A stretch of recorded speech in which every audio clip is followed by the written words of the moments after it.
Hello friends, welcome to my channel AK Pharma Study. आज मैं आपके साथ शेयर करने वाली हूँ ड्रग टॉलरेंस एंड डिपेंडेंस। तो चलिए डिस्कस कर लेते हैं।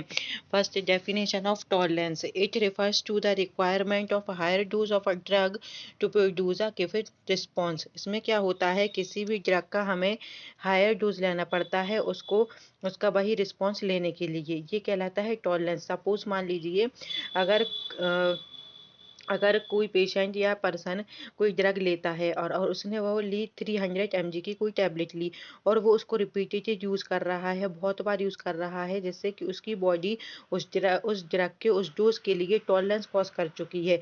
तो अब उसे वो इफ़ेक्ट नहीं मिलेगा उस डोज पे जो उसे पहले मिलता था। इसलिए अब उसे वही इफ़ेक्ट लेने के लिए उस ड्रग का डोज बढ़ाना पड़ेगा। ये कहलाता है टॉलरेंस। इसमें क्या होता है, ड्रग का डोज बढ़ाना पड़ता है वही रिस्पॉन्स लेने के लिए। मीन्स एक्स रिस्पॉन्स के लिए अगर 300 mg की ड्रग ले रहे हैं, तो अगर उसको बार बार रिपीटेड यूज़ किया जाता है तो वही रिस्पॉन्स एक्स रिस्पॉन्स लेने के लिए उस ड्रग का डोज 500 mg लेना पड़ेगा। ये कहलाता है टॉलरेंस। इसके एग्जांपल है narcotic analgesic, morphine, heroin, cocaine. इसके 3 टाइप्स होते हैं: natural tolerance, acquired tolerance and cross tolerance. First है natural tolerance. The species is less sensitive to the drug. ये क्या होता है, ये नाम से समझ में आता है, नेचुरली डेवलप हो जाता है। तो ये किसी भी स्पीसीज के वजह से ह्यूमन में हो जाता है। इसे कहते हैं नेचुरल टॉलरेंस। इसका एग्जांपल है rabbit are tolerated to atropine. And इसका एक अदर एग्जांपल है कि कुछ पर्सन होते हैं जो कि हाइपर रिस्पॉन्सिव होते हैं बीटा ब्लॉकर के लिए। बीटा ब्लॉकर एक एंटी हाइपरटेंसिव ड्रग है जो कि बीपी के लिए यूज़ की जाती हैं।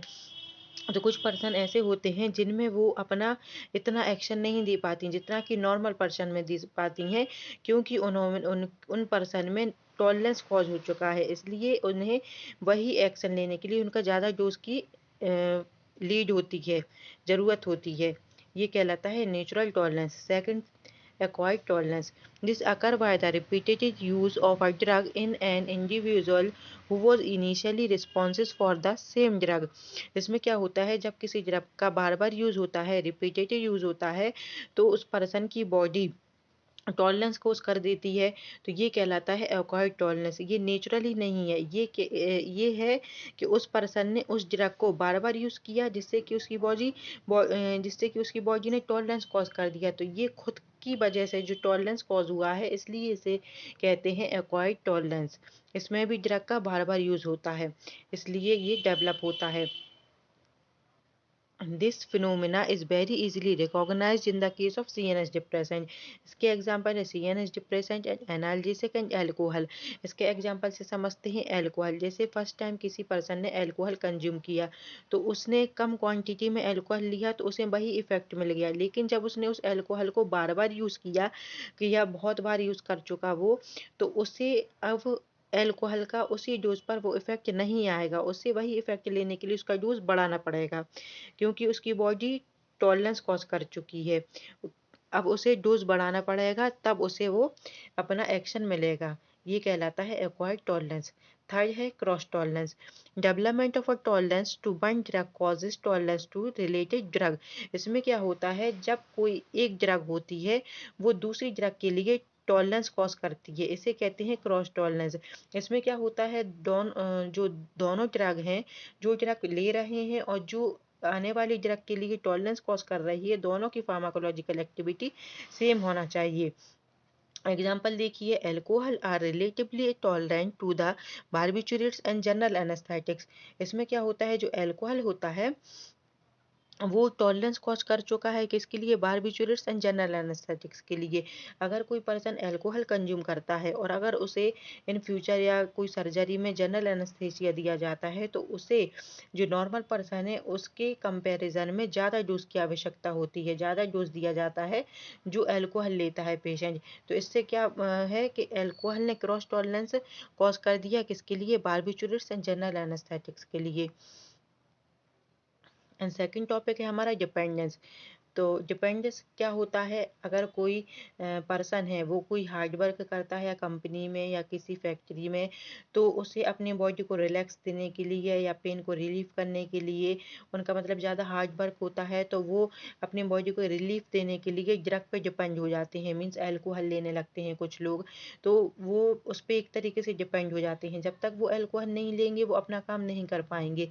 तो उन्हें अपना काम करने के लिए क्या लेना पड़ रहा है, अल्कोहल लेना पड़ रहा है। तो वो एक तरीके से उस पर क्या होगा कि उस पर डिपेंड होगा, ये कहलाता है डिपेंडेंस। तो डेफिनेशन देखिए, drug capable of altering mood and feeling are liable to repetitive use to drive euphoria. इसमें जो ड्रग होती है वो कैपेबल होती है कि इसमें पर्सन के मूड को अल्टर कर देती है, एक गुड फीलिंग प्रोवाइड करती है, एक यूफोरिया का मीन है यहाँ पे एक ड्रीम लाइक स्टेट, एंड जो रियलिटी होती है उससे उससे विड्रॉल कर देती है, मीन्स जो रियलिटी होती है और वो इंसान को याद नहीं रहता उस टाइम पर।